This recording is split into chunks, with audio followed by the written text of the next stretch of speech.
David, Michelle, and I are taking a trip down the south coast of New South Wales and back up through the Victorian Alps. Our first stop was Hymes Beach. It's the famous, popular beach that's famous for its white sands and turquoise waters, and it's absolutely beautiful.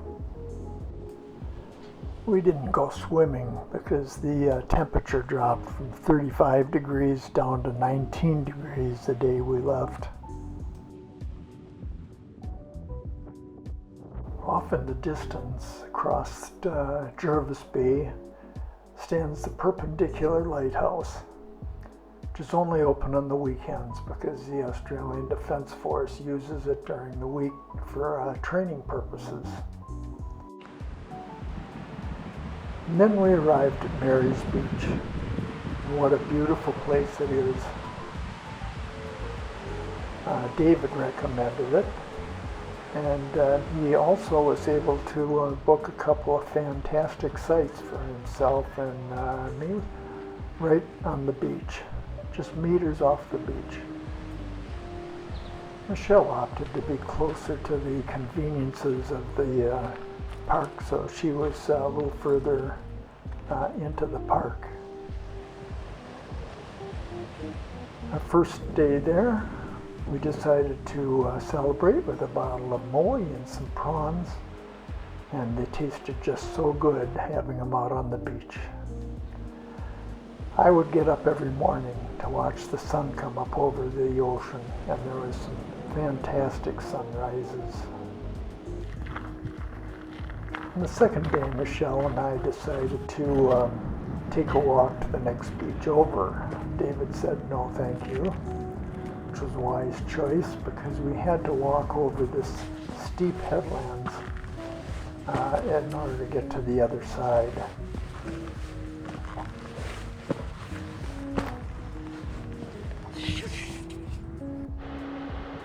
We finally made it over to the other side, but we were totally exhausted and we knew we couldn't make it back.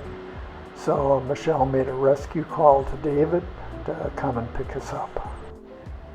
Yeah, we're at a pretty beach now. We're pretty well set. Yeah. Okay, righto. Bye. So while we were out, we took in some of the sights in the near area, and this is the Ulladulla Lighthouse, and it's made completely of steel. It's one of the few lighthouses in Australia made out of steel, but it's not open to the public to go up. But the views from that area were fantastic. We also stopped at a small town called Budala, and this was a cheese factory, and they had a little cafe there, so we decided to stop and have a little morning tea. The only thing was, when we ate outside, we had to share a space with the wandering chickens. Coffee, getting breakfast, and then it's on to Narooma. Okay, it's time for a coffee and breakfast, and then it's on to Narooma, which is about two hours drive down the road. Narooma's a beautiful town with the ocean and the estuaries coming in. We enjoyed a drink and watched a sea eagle hovering above us while we were having our drink.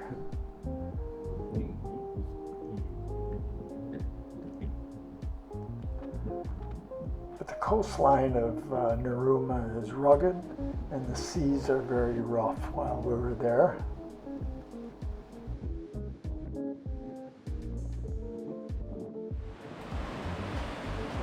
This is the entrance to the port of Narooma and the estuaries.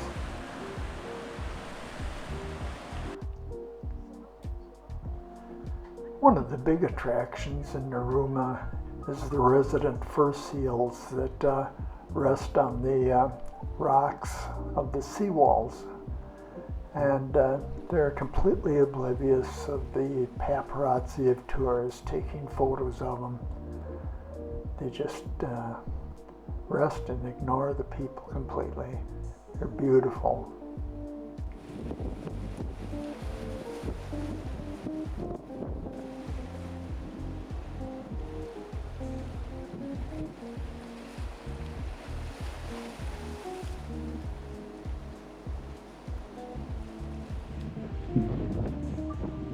Okay, that is called the Australia Rock. And if you use your imagination, you can see that the hole in the rock resembles Australia. Our last night there, we went to the Quarter Deck, which is a South Seas styled restaurant, and we had a beautiful meal. We did a lot of our planning out of a guidebook that Lydia gave Michelle. And one of the things in the book was Secret Bay, named as such because 5 fishermen disappeared and no traces were ever found of them. When the seas aren't rough, this is a popular place for snorkelers who snorkel in between the rocks and in the cave there. Next stop was Tathra, which is a large historical wharf originally built in the 1860s and was a stop for steamers going up and down the coast. As we continue southward, this is where the Snowy River ends its 350-kilometer journey as it meets the Marlow River and then flows into the Bass Strait. After having lunch in Eden, we headed on to Mallacoota, just over the Victorian border.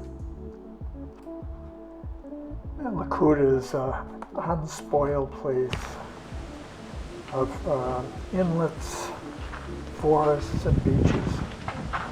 We decided to stay in a cabin so we could catch up on our washing and have a peaceful rest. We had some cute koala neighbors next to us. And if you think koalas are cute, just watch this. It's mating season, and the male didn't seem to get the message that no means no.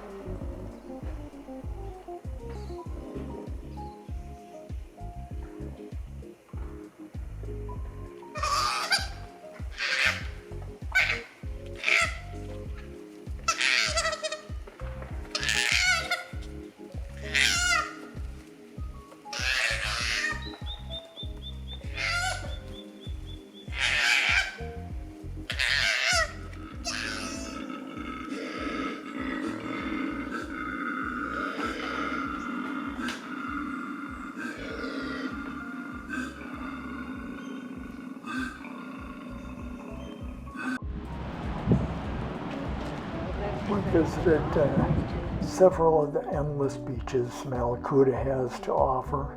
All of them are beautiful, and almost no one was using them. Well, that person made use of it.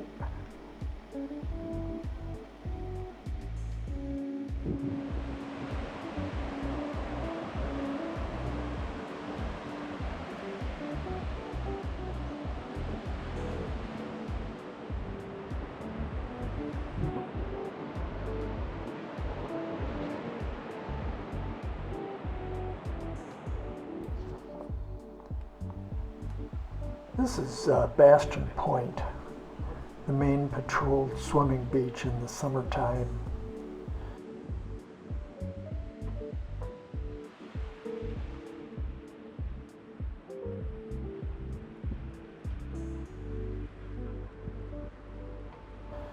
We saw boatloads of sea urchins being brought in. They were hand harvested and valued for their roe. Their numbers are on the rise, and they are now destroying kelp forests, which are hurting the abalone industry and other fish populations. So now we're heading down to Wilson's Promontory, making a stop at Bairnsdale along the way for the evening.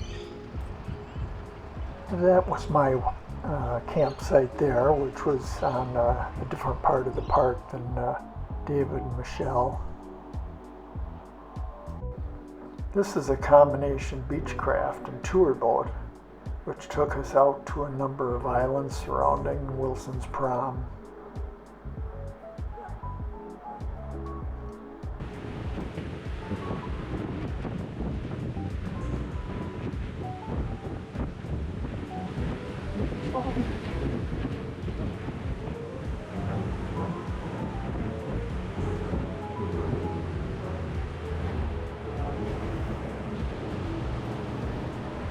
Notice how once the boat hits the surf, it stops and retracts its wheels, and then off it goes.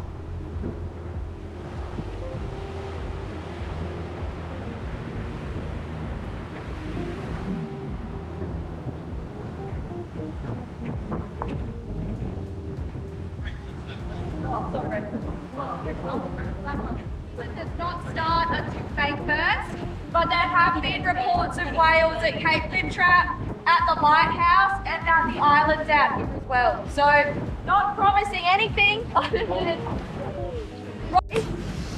big Oberon Beach, little Oberon Beach, Oberon Point, little Oberon, big Oberon.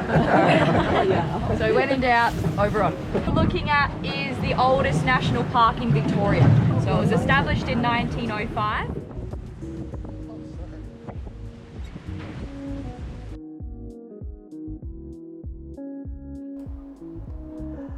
This is a fur seal colony that we're coming up to.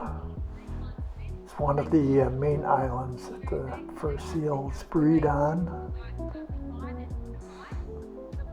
There's an estimated 9,000 seals, and their numbers are now recovering after near extinction from hunting.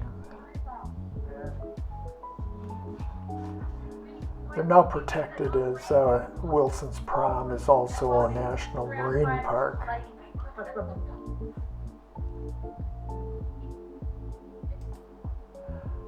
Most of the seals here are females and pups, and they're waiting for the male seals to come back with food for All the way them. up. It's worth them climbing all the way up, then they get a really good sleep.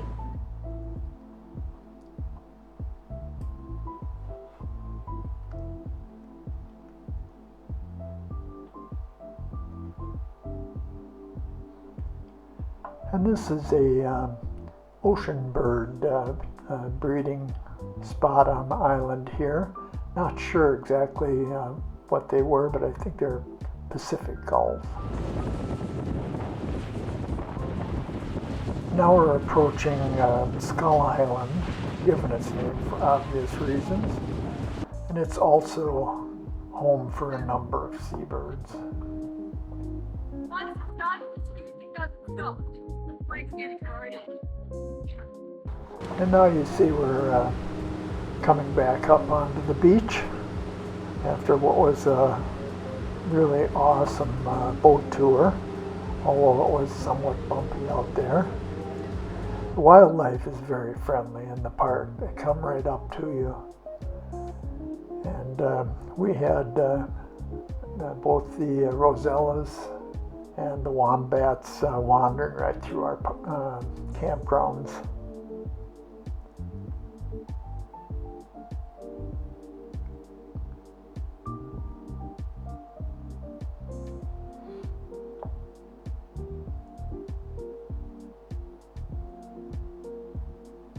And there was a nice walkway just behind our campgrounds, and takes you into some of the scenic areas of the park. The entire park was absolutely scenic though. And this is some of the endless beaches that are down in Wilson's Prom. And you you can see some of the out in the distance there.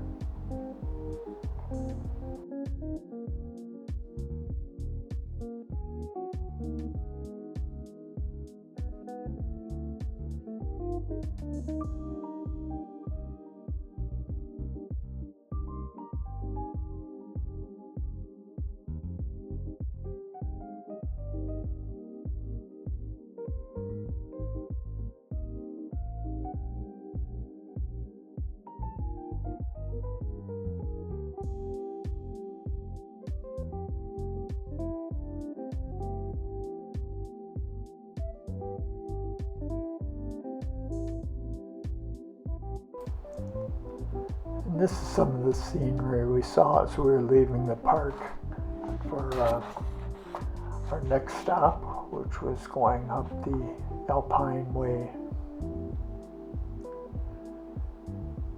There's the road in orange there.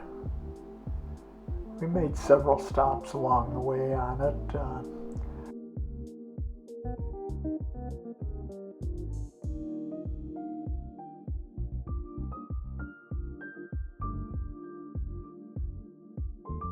Okay, we've got a new driver here now. As you can see, it was rainy and foggy most of the way, so we missed most of the awesome scenery of the Victorian Alps. We made a short stop here so that I could get out and take some photos.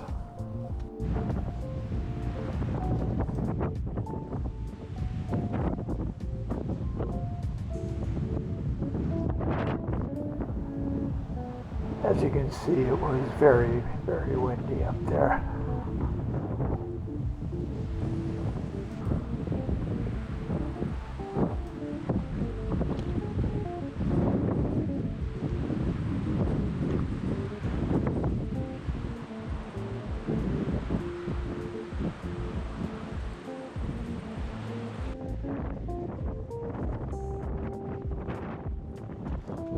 My gosh, you can barely stand up.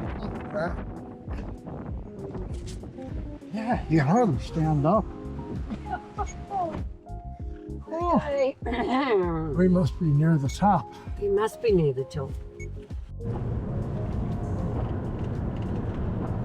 We stopped at several quaint small towns for the night before we finally arrived in New South Wales, a town called Junee, where we stayed for the evening.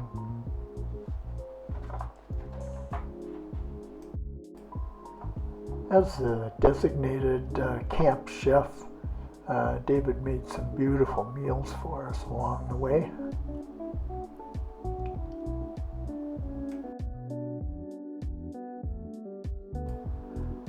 The trees were filled with corellas, just thousands of them. And this is what we were jolted awake to at about 6 o'clock in the morning.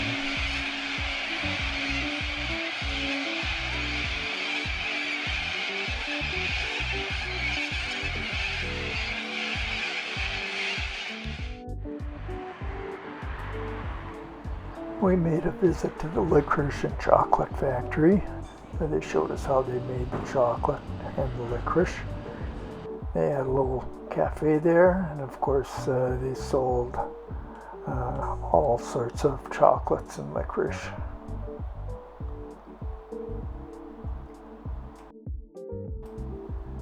And we couldn't resist having a drink at the Red Cow pub. We spent a night at the historical town of Canowindra, admired all the old buildings and homes that are still there. It's also the site of a hot air balloon festival each year. Our last stop was 2 nights at the Wambian Caves, and we took a self-guided tour while we were there, which was quite interesting. And the whole area is actually beautiful. Above the cave and combines with carbon dioxide to form a weak acid. This acid water flows through the cracks and weaknesses in the marble and widens them, eventually creating a system. I really enjoyed the 3-week camping trip with Michelle and David, and I hope you enjoyed watching the video. So, goodbye for now.